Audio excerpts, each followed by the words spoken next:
Hello, everyone. Happy Sunday. Welcome to another short stream of Sound Engravers. I am your humble host, Sound Engraver. Good evening to everyone on the East Coast, afternoon on the West Coast, and nighttime, early morning. Well, actually, it won't be early morning in the UK and all that. I think this is the first time I've spoken out loud, so I might be a little, my voice might be a little scratchy, but that's okay. Great. My wonderful prof says I sound great, which is always first and foremost. Wonderful to see you, prof. And yes, my title is using Star Wars. Ashley Eckstein using Star Wars for propaganda, and you put in, don't they all? Doesn't everyone these days use some art in some way for propaganda? Looking forward to your wisdom. Well, thank you, my handsome prof. I might be clearing my throat just a little bit. Brian Gilmartin is in. I know I sound like a broken record, but this is the part of the reason why I canceled my cable, didn't get into the streaming services, and mainly stick to the DVD, Blu-ray, and retro gaming. You know what? I support that all the way. I play the old games myself. We go back to the DVDs, Prof and I, for the different things, and I think that's really important. So yeah, you're probably happier and better for it. And Horizon Talker says, can't remember the last modern thing I watched that didn't feel like propaganda. Maybe the last season of Lost in Space. Yeah, I mean, I don't really watch the new stuff, so I really can't say everything sounds like propaganda. Now, I do see my Wi-Fi again just acting up a little bit, even though I am on the Ethernet cable. I will say this: my Ethernet cable is not that great, so sometimes I think it pulls out. But I'm sitting very still, so just let me know if I okay. I'll keep my eyes on the chat. Adiga Outlaw, welcome. Good evening to you. Nice to see you. And we've got Aardvark and live now on Indiegogo, Aquila. Oh, probably back the name Aquila. So good to have you. Good evening, and thanks for coming. And also Final Fantasy fan 12. Great, thank you so much, Aardvark. So, so today, for our short stream, just as a reminder, if I do streams on Sundays, they will kind of ballpark, between 35 and 45 minutes, and then we'll have a longer stream on Monday nights as per usual. So I'll get to the comments, I'll get to the chat when we get to it, but I just want to go right in, jump right into, the topic is the voice actress, Ashley Eckstein, who a lot of you might know is, she's done all the work regarding the voice of the animated character, the Clone Wars character, Ahsoka Tano. Now, talking about this topic in particular, this will be the first time that I talk about Star Wars, not talking about the quality of writing in Star Wars. This is very much an external circumstance I'm talking about, where artists, actors, writers, producers, showrunners, we're seeing it all around. We're everywhere. I mean, there's not really a case where we're not seeing it now. As the prof talked about Kevin Smith on an earlier video of his today, we're seeing it everywhere. People are using their platforms, are using their characters for political gain, to politically influence, especially the younger demographic, as young as children. And we're going to get specifically talking about children when it comes to Ashley Eckstein. Obviously, her character Ahsoka Tano is much beloved by the younger demographic, even the older demographic. But now I've been reading a few things that, I thought she was just a person who, does this character, who likes this character, and she's doing the voice of this character. And now I really do understand that she's actually, in some ways, if she continues doing what she's doing, and we'll read an article very soon, it's actually worse. I will boldly say that this is worse than, Kathleen Kennedy's The Force is Female.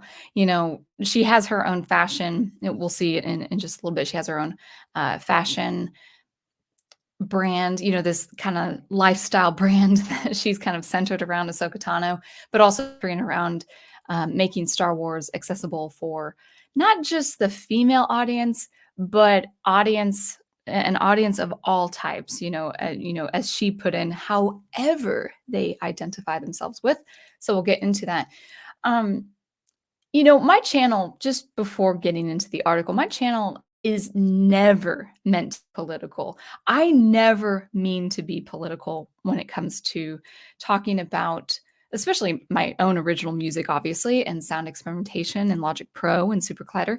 And then when I talk about art and popular art, I really would have the propensity to avoid politics. That's just my nature. I'm not apolitical. I have my own political leanings, but that's private. Unless someone in a private room, in a private setting, maybe in a phone call asks me, what's your take on this? Then, of course, I'd be happy to give my political opinion. But now we're seeing politics ubiquitous, obviously, in every institution. Obviously, we've seen this with Hollywood, with the different scandals and the different propaganda pieces and all of that. But now, these ideologues have actually made it impossible not to be political, because it's no longer just kind of tolerating it and ignoring it. Now we actually, if you feel like there is something, something skewed, something amiss, then it's really important to say, well, listen, I don't align myself with these beliefs, and it's okay to admit that.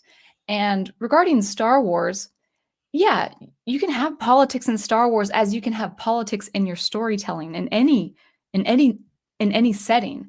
And, you can have something in your plot that actually is allegorical of a current thing. I'm not saying you can't have that in art. And also, I'm not saying that art that is propaganda should be censored. But I will say it should come with a warning.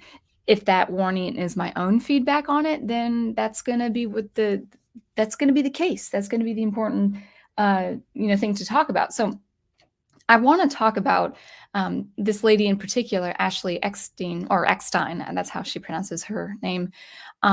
She's really towing the line that, people say, oh, well, Kathleen Kennedy and her forces female nonsense. I'm like, I've said several times now, Kathleen Kennedy is not the only menace, the political menace that is infiltrating in Star Wars and the Star Wars stories.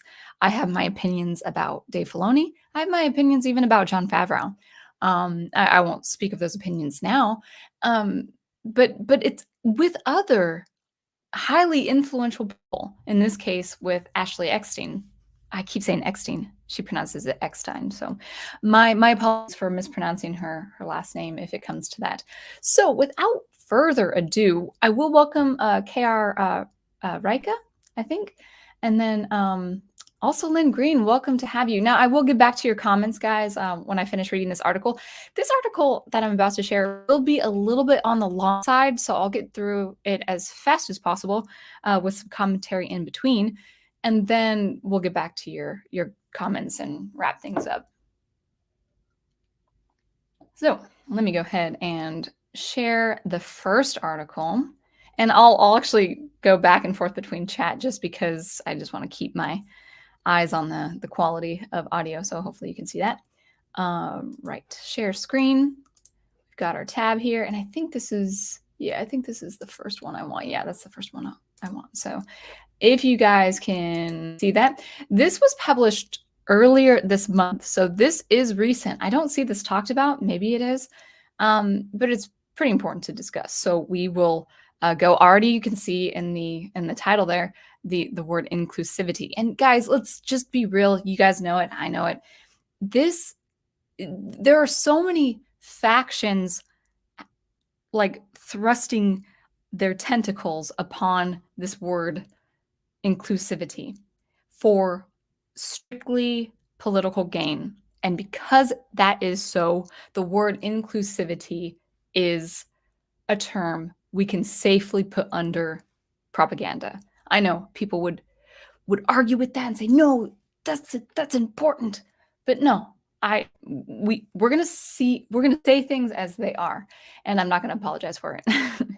So let's go ahead. I'm gonna read, and I got to click on the article here so I can read it. But Yeah, this was published July 13th, so earlier this month.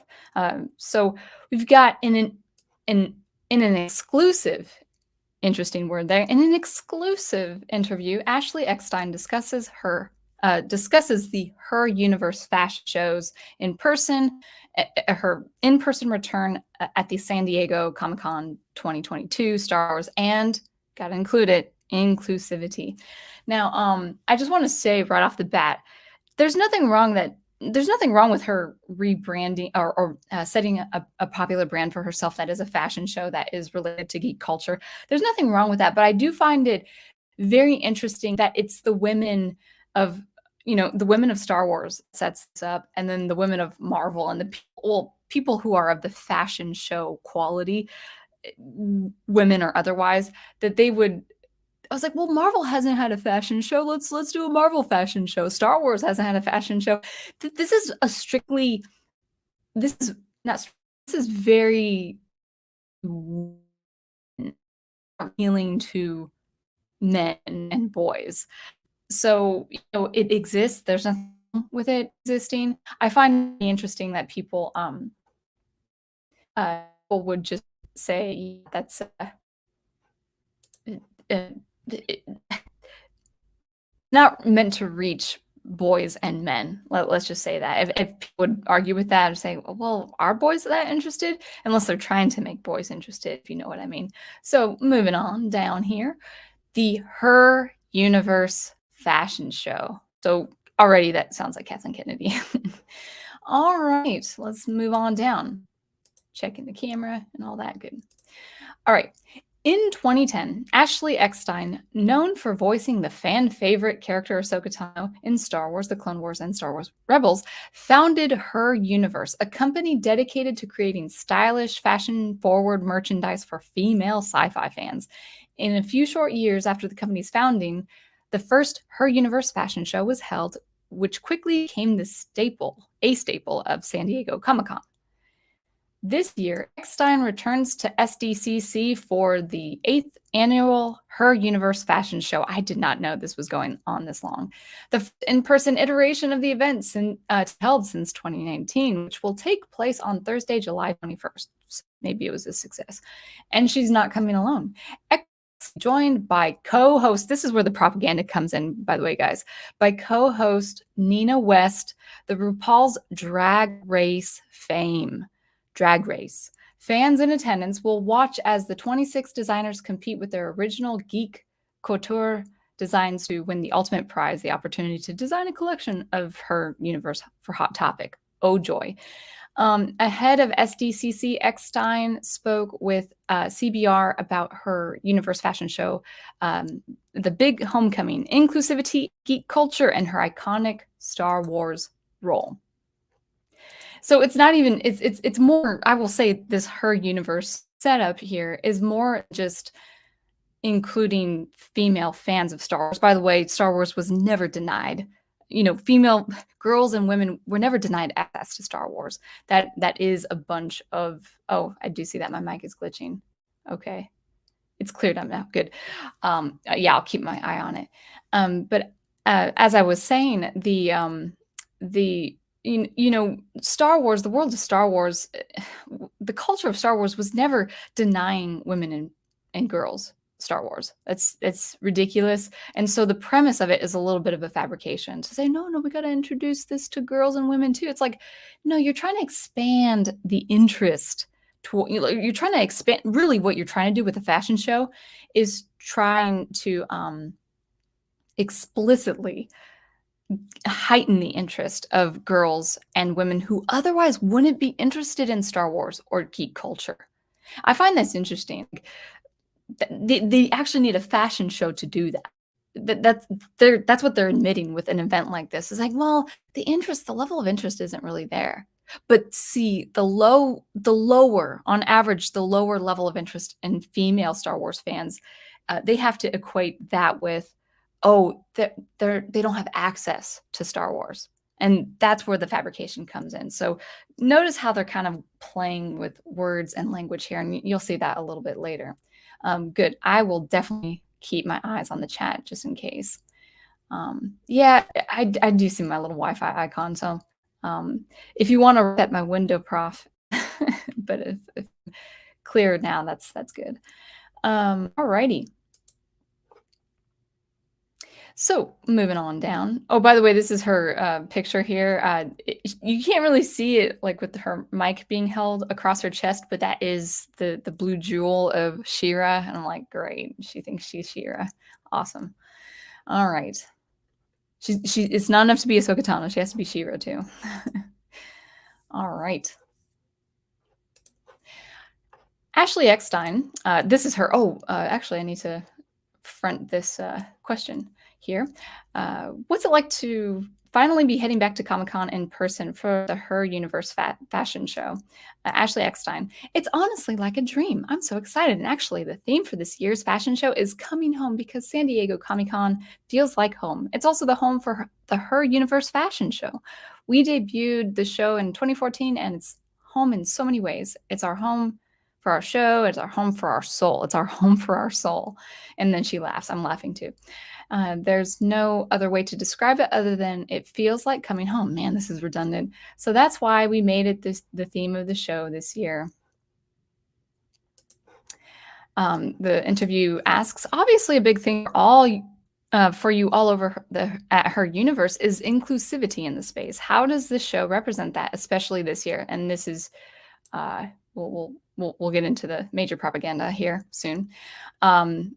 And she responds, well, you know, from day one, Her Universe was founded up with the mission to be inclusive. So back in 2010, it was really coming from a place where this world was known to be. The stereotype was known to be that it was just for men and boys. Okay, just to reemphasize this point, or stress this point rather, just because the interest in Star Wars was boys and men, even as as far back as 1977, yes, the story was a hero's journey that was really for 12-year-old boys, words of Lucas. That didn't mean girls weren't allowed. So it's really weird that they're using this language, the stereotype, known that it was just for boys and men. Well, just because it's meant for men and boys doesn't mean it's just for men and boys. Notice they use that language. And there's the stereotype. Well, yeah, it is a stereotype because it's just for them. Like, no, it was made for them, but it doesn't have to be just for them. And that was as far back as 1977. So that's a little bit on the BS side, if you want my opinion. All right. Good. All right. As we've grown, this is Eckstein, as we've grown, it goes just beyond that, or even, I hate how she words this, as we've grown, it even just goes beyond that. Stop using the just. I don't like it. It's for everyone. So not just for men and boys, not just for women and girls, it's for everyone, however you identify. Her Universe is a safe space. It's a space where, as long as you're a fan, you should be able to step up into the spotlight and be celebrated, uplifted, inspired, empowered, rewarded, and applauded. Let me just say right now, I don't care who you are. I don't care what you think. You are not entitled to applause. You earn applause, however you earn it, but you're not entitled to it. So I don't like that sentiment. That is definitely what you're going to see this year. I'm very thrilled to have a very special co-host this year, one of my very, very dear friends, the world-renowned drag queen, Nina West. And if you look up Nina West, you'll see that this individual is a drag queen for sure. All right, let's talk about Nina West. So how did Nina's involvement in this year's show come about? And I say, or she responds, Nina has been a very dear friend of mine. During the pandemic, actually, we met virtually, thanks to Disney. Thank you, Disney. Thank you for your involvement, Disney. I was a judge and Nina was the host for the D23 virtual masquerade. Now, I don't know really what masquerade is. It kind of looks like it's a celebration of costumes for something like Halloween or Mardi Gras. I'm not really sure. But I find this very, very interesting that a drag queen was serving as a host for this event. This should be a family-friendly event, like with Goofy dressing up as a Halloween character or whatever. But we've got a drag queen. We just, this is her saying this again. We just instantly hit it off, in true pandemic form, a friendship forged virtually. And then we found a bond through being advocates for mental health. Isn't that ironic? Nina is from Columbus, Ohio, and I do a ton of work at the Nationwide Children's Hospital and their On Our Sleeves movement for children's mental health. So I'm going to say a couple things right off the bat. I find it really ironic that they are advocates for mental health when it comes to talking about a drag queen. Now, I will say, I'm going to say very specifically, and there's nothing wrong with saying this, and I will say it's fine to say this. Drag queen and drag queen content is adult content. It really is for adult use only. Like you would have a go-go dancer, for instance, that is strictly adult use only, and it's okay for saying that. There's really no real motivation for presenting a drag queen, whether they do very implicit things and very questionable things in front of kids or not, even if they don't, even if they're just reading a storybook in the dress, even if it's looking innocent, there's really no motivation to doing this in front of children. The drag queen concept really is adult only, and there's nothing wrong with saying that. And if people have beef, I would ask you, listen, by the way, I'm a teacher. I'm a music teacher. I'm with kids, from ages 5 to high school. That's part of my vocation as a music teacher, as a violin instructor. There is an innocence you should not tamper with when it comes to children. And the idea of wanting to present yourself as a drag queen in front of children, as an advocate for mental health, maybe health, I wanted to say wellness, that's really ironic. So I'm here to say, on this wonderful, remarkable platform we do as, YT, no, drag queen, I'm not even saying this as a Christian. I think anyone outside the Christian faith can probably agree. Drag queen is an adult-only concept and activity. It does not need to be in front of children, and we're seeing the ramifications of that. So anyway, going back to Nina and Ashley, she says, "I privately." Oh, let me double check actually if I'm good. All right. And I would say just I'm gonna check the chat just a little bit later. Don't be too crass with your chat, even though we're talking about very sensitive political stuff. Just we'll try to be as respectful as possible. So just using respectful language if we can.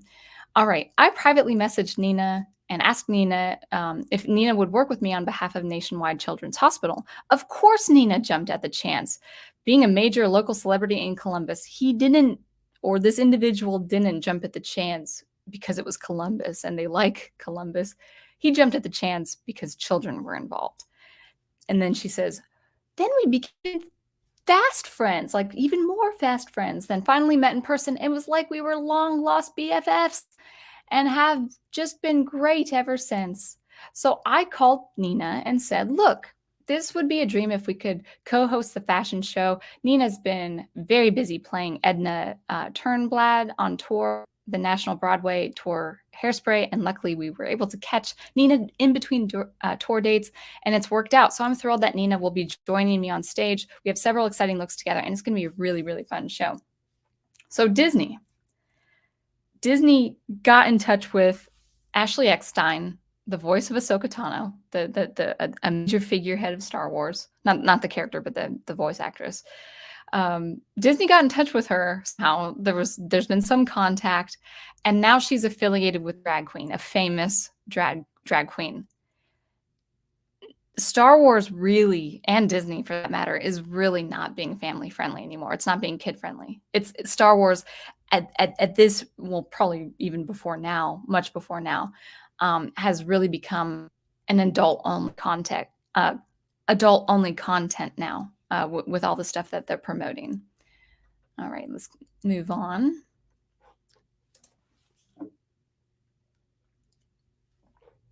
Okay. So the interviewer says, you mentioned mental health. You recently launched your new show for Disney Star Wars, Mindful Matters. How did that come about? And I think this is important to put in the context of my discussion here. Well, says Ashley, Star Wars Mindful Matters is a passion project of mine. I've been dreaming about this project show and working to make it happen for really the past 5 years. There are many stops and starts. We're very close to making it happen right before the pandemic, and as with many things, it got put on hold in 2020. So I was just thrilled in collaborating with Cytron 33, Lucasfilm, and Disney, and we were able to finally release Star Wars Mindful Matters. In a short video series, there are 2 to 3 minute videos. Each video teaches Star Wars mindful lesson and combines it with clinically based mindfulness exercise. Now, I just find that so, again, ironic, clinically based on mindful, on mind wellness. I will say this, and I want to say this gently. There is no mindful wellness when you're talking about your affiliation with a drag queen wanting to entertain children, innocent or not, reading a book or doing really questionable dancing, even if there was no questionable dancing and activity, really bad activity in front of children. There's no mindful wellness when it comes to that. There's something, you're enforcing an identity upon an innocent age. That is the age of innocence, before, biologically speaking, before puberty hits, there's an innocent time of that life. So again, mindfulness and this mind wellness is highly ironic when you're talking about Disney and politics and propaganda. Even Luke Skywalker, she says, teaches Rey that confronting fear is the destiny of a Jedi. So she's referencing Kathleen Kennedy's trilogy. Isn't that interesting? So you could argue that almost, let's see, what did she say? So you could almost argue that the mental lessons of being a Jedi are almost more important than learning to fight with a lightsaber. I'm going to just say right off the bat, the mindfulness of a Jedi is more important than learning to fight with a lightsaber. So just want to throw that in there as a Star Wars fan. You're not a Jedi if you don't have the mindfulness of a Jedi. It's just plain and simple. And Ahsoka could take a few lessons, but she doesn't because she's perfect. She continues, the lessons of the mind are all throughout Star Wars. As a fan myself, I'm sometimes more motivated to do a mindful exercise if I think I'm trained to be a Jedi rather than just doing a basic breathing exercise. I want to share this way of learning these mindful lessons with my fellow fans, especially children. Now, I'm sure these 2 to 3 minute videos she's talking about right here, promoting it, I'm sure they're innocent enough.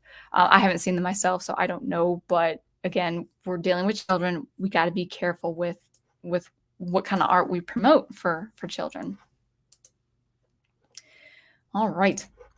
These videos are for everyone, she says, but we also wanted to make sure they were safe and appropriate for kids. Well, then you don't affiliate yourself with the drag queen in these events. Not a Disney event, not even for your fashion show, because it's Star Wars, and Star Wars, up until this point, was family friendly. She continues. Oh, by the way, it's raining and kind of thundery outside, so again, just seeing how the Wi-Fi is, or my Ethernet cable, whichever comes first. But only taking a minute to do these exercises, she says, it makes a powerful difference in your day because being mindful matters. So I'm very excited.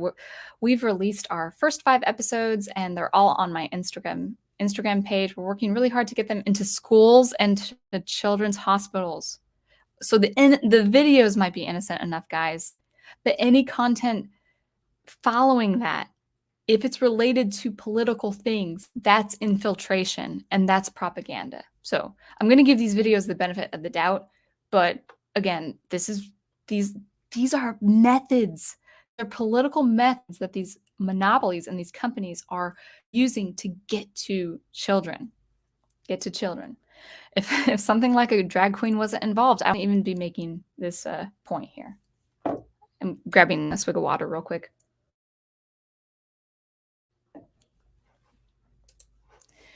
All right, what is she saying? They're already in all Walt Disney World resorts, which is really, really exciting. Very soon, we'll start seeing them everywhere. And the past 2.5 years we've been through, these lessons are needed now more than ever because our mental health is just as important as our physical health. She's not wrong, but we got to draw a line somewhere. Speaking of drawing a line, the interview asks, going back to inclusivity, that aspect, since founding her universe, how have you seen the conversation change? What role do you think her universe has played into all of that? Well, we try very hard, and I personally try very hard to create a safe. I'm trying to sound like more like Ahsoka than her. I know it's her voice. I'm really not trying to be hard on this individual, but yeah, I don't think I can do Ahsoka that well. Um, so let me let me start again. Well, we try very hard. I personally try very hard to create a safe space and a positive space and an uplifting space, especially if you come to my personal Instagram page as much as I possibly can. I create a bully-free zone, a no tolerance zone for anything negative.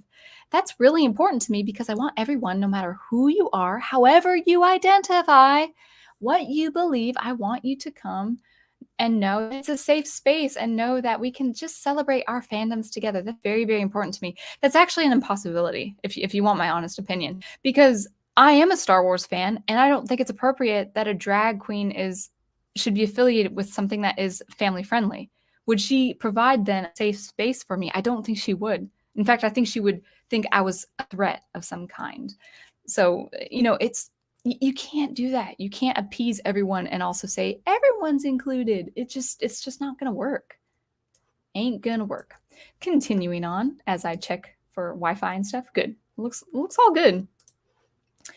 All right, so she says, so that's what I strive for every day. So inspired. This is where we're using Ahsoka Tano as propaganda.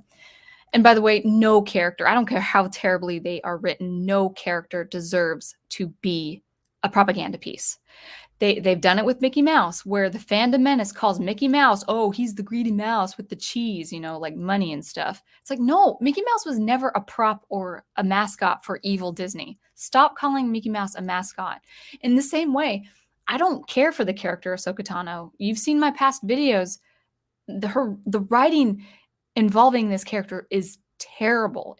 She's no hero, and that's Filoni's fault.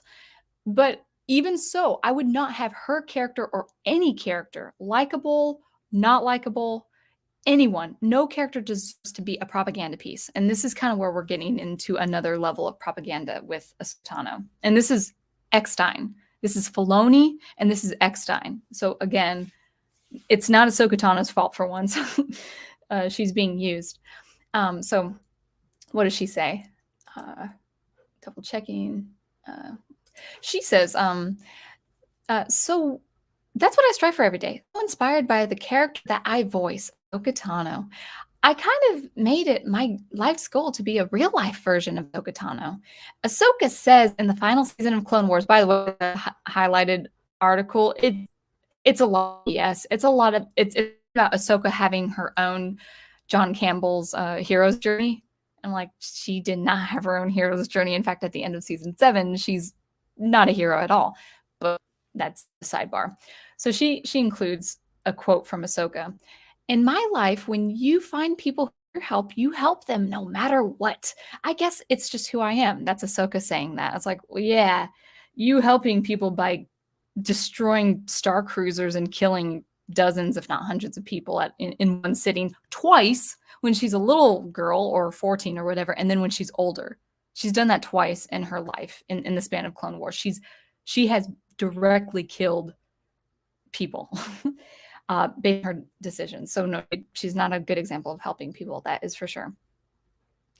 I really try to keep that, this is Ashley Eckstein saying, I really try to keep that in mind always. It's kind of become my own personal motto to help others. The way that I feel that I can do is by being a safe person to come to. Someone that you know that if you just come to my page and come to meet me at a convention, I will listen to you. I will make everyone feel seen, and I will make everyone feel safe. That's my personal goal in a way, that I make everyone feel safe and accepted.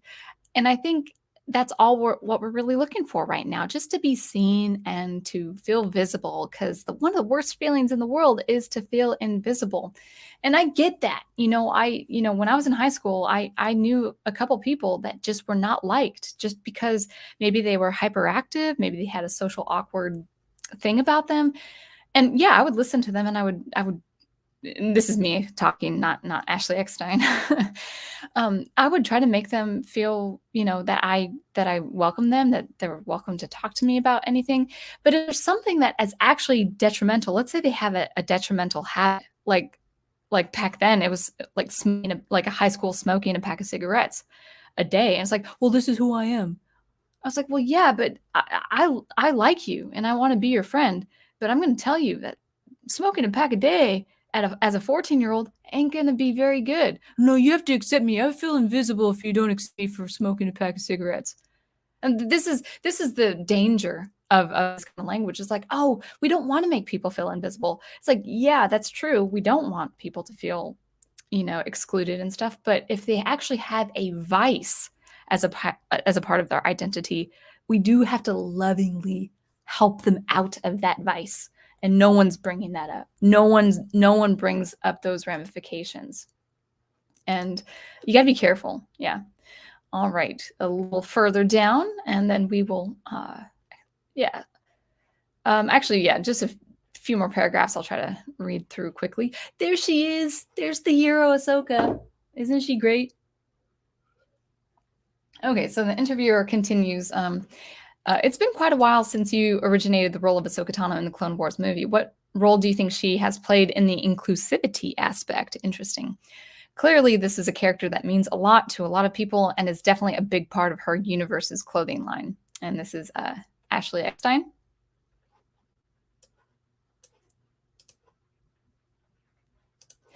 Absolutely. It's such an exciting time to be a Star Wars fan because it's so inclusive of so many people. But it's easy to forget that back in 2008, when Ahsoka first came onto the scene, she was groundbreaking. She was the first female Jedi that was a lead character in the Star Wars universe, which was a big deal because that was the first time that a lightsaber was put into a female Jedi's hands on a weekly basis. So that's definitely a big deal. Okay, first of all, that actually takes away from all the writers of the past, of the comics, of the books, of the EU, where you had main protagonists who were female. But see, the thing is, it's not important on the page because books are boring. No one can bother with a book. Comics are dead. No one can bother with the comics. But no, a show, if it's on TV, then it's exciting. Then my level of interest has gone up.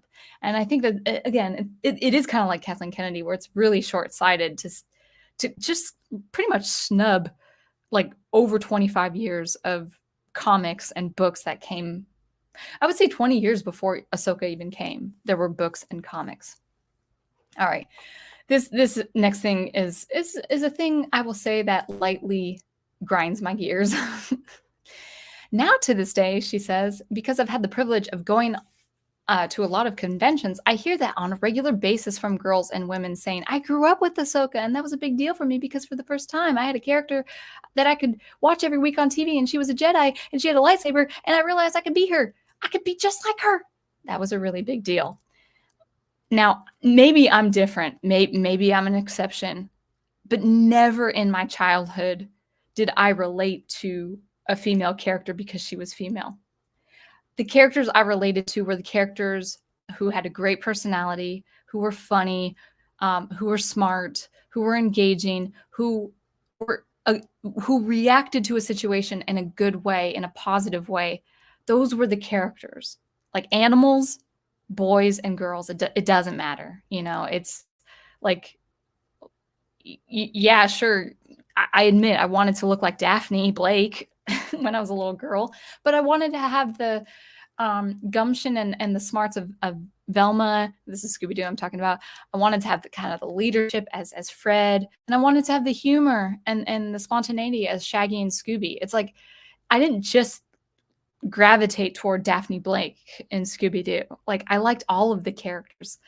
And I wonder with girls, maybe it's a new maybe it was not an 80s 90s thing. Maybe this is the turn of the century kind of thing when girls grew up in the 2000s. But I never needed to relate to a character because she was female. Now, I will say I was attracted more to female characters because I liked their look. I'm like, oh, she looks pretty. Oh, she looks cool in that costume or something like that. Yeah, I was attracted to, as a girl, I gravitated more to girl characters, but it wasn't like there was no inhibition. I was not inhibited to relate or respond to a male protagonist. It just, yeah. Anyway, so moving on.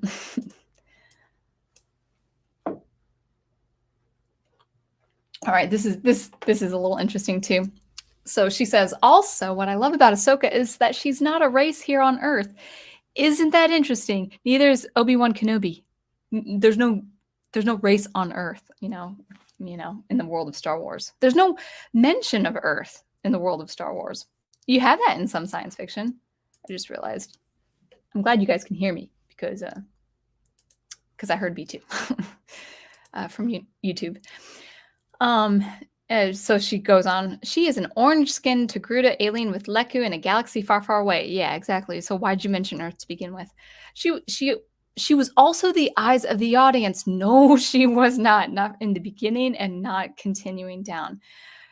So this is what she says. And this guys, this language gets a little creepy. So everyone could identify with Ahsoka. Everyone saw themselves as Ahsoka Tano.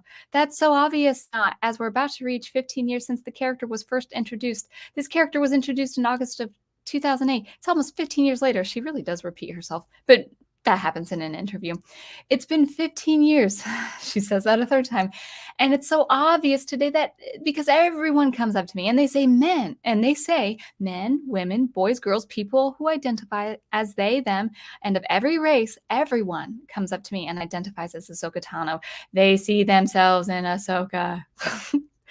Now that strikes me as a little bit of an incantation, like a saying of a ritual. I see myself in Ahsoka. So she continues.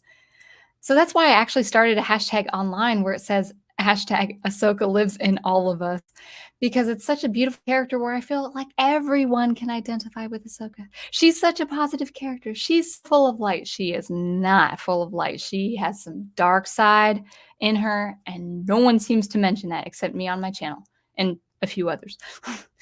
We've taken the lessons and these inspirations from this character and all the lessons she taught us. Oh yeah, like releasing an evil dark force user to maim and slaughter the clones so she can escape. Okay, maybe you call that self-defense, but she's no hero for doing that. She's so full of light. She's taught us very good lessons, and we take with them into our heart and into our soul, into our everyday. No, we don't. She ain't Jesus. I mean, if no one, if it isn't everyone who identifies or who goes to a religious figure, it's certain, as you know, where true that not everyone takes. I'm sorry, Ashley Eckstein, but I know you're trying to make it this way. Not every household thinks about Ahsoka. She's not in everyone's psyche. And she's certainly not a religious figure to go to, whatever religious figure that is. But yeah, she goes on. She says, and we take these lessons with us into our heart, into our soul, into our everyday. She guides us and inspires us in our daily lives. I think that's why it's so powerful to have a character we can all identify with. So Ahsoka lives in all of us, and that's where I'll stop with that. Yeah. Oh my goodness, we're reaching the 45-minute mark. That's what happens when I read long articles. So okay, we'll stop at the hour mark. So it'll be somewhat longer of a stream. But that's that kind of incantation. Ahsoka Tano lives in all of us. I see myself as Ahsoka Tano. I mean, it's really creepy. It's really creepy. And I think, again, write really good characters. And do voiceover for really good characters. I'm not saying you shouldn't have a character to aspire to be like.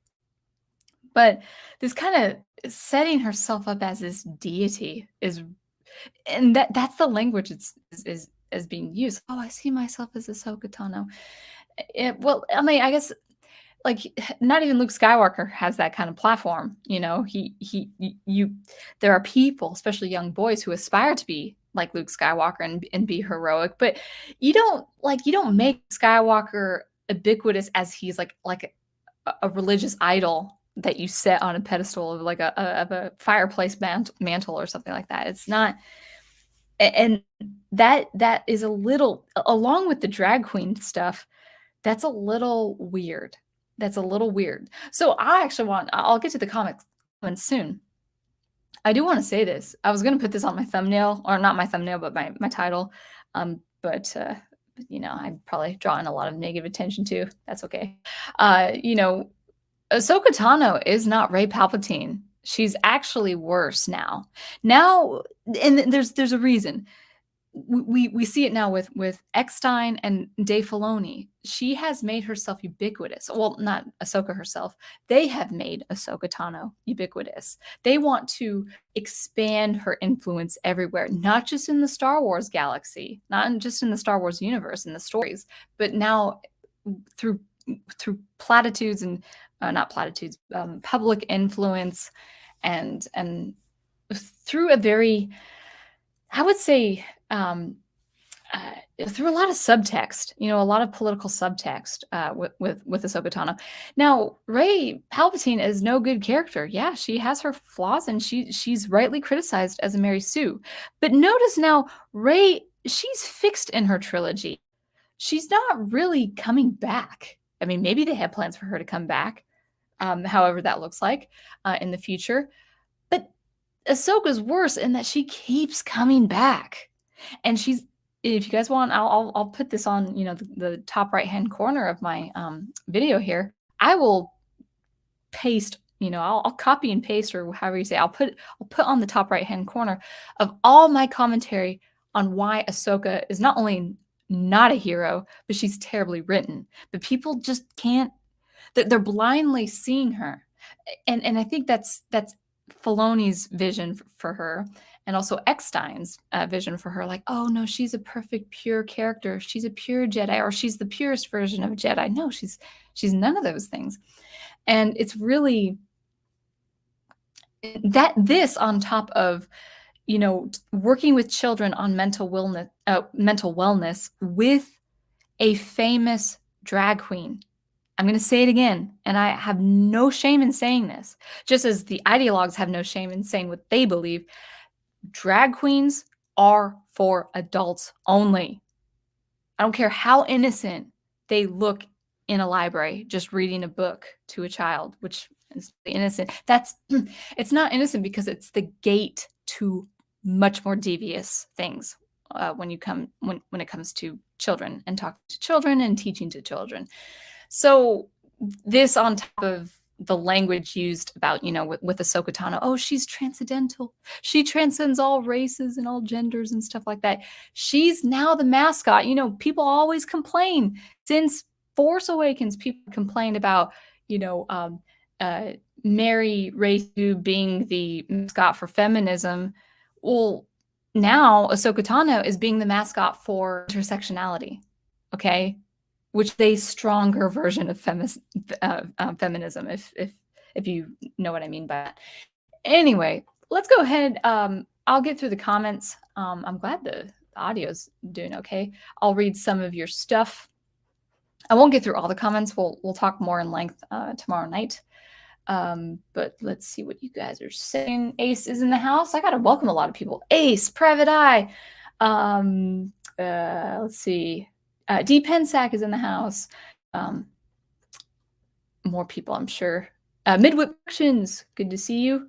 And I think that's everyone from what I can see. Lynn Green, of course. Alchemist 1330. Thank you. Thank you for stressing my point. Telling someone not to feel invisible because of who they are is very different from what they do. Well, you might have been making my point trying to contradict me. I'm not sure. Oh, yeah, you are contradicting me. And you swore, so I'm going to have to go. I'm going to have to let you go. Sorry. Yeah, well, no. Yeah. The thing is, the insidious ideology behind things like race and gender is just too much. If you left it at race, if you left it at ethnicity, if you left it at religion, that would be one thing. But the ideologues don't care about that. They care about something deeper. They care about power and control. So you are, you said what you needed to say. Thank you for trying to contradict me, though. All right. And thank you for your thumbs down because that will engage the algorithm. So yeah, Lynn Green says, everyone can't see themselves as Ahsoka. By their rules, only 14-year-old girls or those who identify as such, who have whatever real skin tone equated to orange can identify. I know that's exactly, on the one hand, you're like, no, I can only identify myself because of these accidental traits. And then on the other hand, it's like, no, we got to make this person resonate with everyone. It's like, well, which is it? It's very contradictory. All right.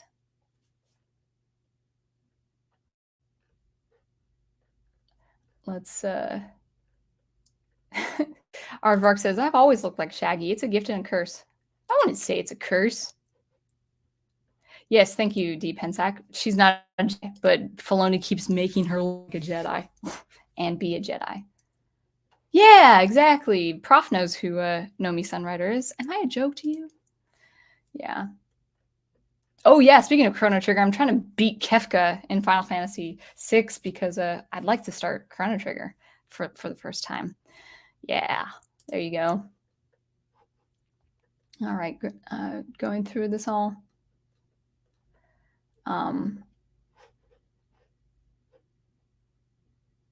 Yeah, okay, this is a really good point. Thank you for bringing this up, KR. Rey's handling is more overt and ham-fisted for everyone not to like. Ahsoka, on the other hand, is more insidious. And I think that's a really good point because, Rey was such a loud Mary Sue. And because of that, every female character following her is nothing in comparison. Even if there are Mary Sue traits, obviously Ahsoka, maybe for other female characters that I'm not aware of. But that's much softer. It wasn't as noisy. It wasn't as loud as Rey. But now, because of that, and they know how to do that. These creators at Hollywood and Disney, they know how to toy and manipulate the emotions of the audience. They'll say something obtrusive, or they'll have a very obtrusive, a very obnoxious character. And then any other character with the same traits and the same terrible writing that's not as loud will be accepted because it's not so obtrusive. They know how to do that. Filoni is skilled at that. All the writers are skilled at that. Kathleen Kennedy, of course, knows how to do that. And now with people like actors who are advocates like Ashley Eckstein, yeah, it's just they know how to toy with the emotions. That's kind of what marketing is, unfortunately. Brian Gilmartin says to Final Fantasy fan, oh yeah, exactly. Look at all the others. Now, to be fair with Ashley Eckstein, she did say on a weekly basis there was a protagonist with a lightsaber. However, you could have chosen any of these. Astela, Shakti, Ala Sakura. I don't know who Ala Sakura is, but yeah, very, very important to know that. Oh, you're assuming Daisy might come back since she doesn't know she'll have much of a career outside Star Wars. I don't know. I think she'll probably go for more independent stuff. I think she does like the non-franchise genre, the genres that are not linked to franchises. That's at least my understanding of that. All right, so I'll just scroll through the comments. But yeah, that was a long article. There was another one I pulled up, but it was kind of the same, how we have to see ourselves in Ahsoka Tano.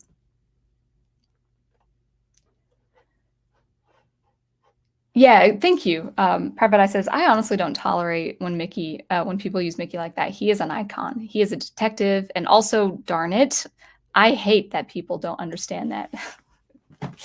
Yeah, it's not his fault. Like he's not meant to be like the mascot of greed and the mascot of a monopoly. So yeah, we gotta protect Mickey. And honestly, like I would protect Ahsoka Tano. Like I would say no, don't use her as a mouthpiece like that. And I mean, she doesn't deserve that. No character deserves that. No character deserves that. And people might say, oh, they're just fiction. Come on, it's not a big deal. It's like, yeah, well. All right. There you go. Aardvark says, I look like Shaggy and my dog looks like Scrappy, so Halloween will be fun this year. That's a good idea. My favorite characters are Luke, Jaina, and Mara. Yeah, that's great. Good stuff. All right, so let's go ahead and leave it at that. We'll talk a little bit more tomorrow night. But thank you guys so much for watching and just don't censor art. Art is not meant to be censored. But call out the insidious, the insidiousness behind what people are doing with art now. Art as is the function of art is to serve people and better humanity, not to promote political propaganda. And that's all I have to say. But thank you so much for watching and listening. And until I see you next, keep producing, preserving, and promoting the good art you love. And I will catch you later. Bye.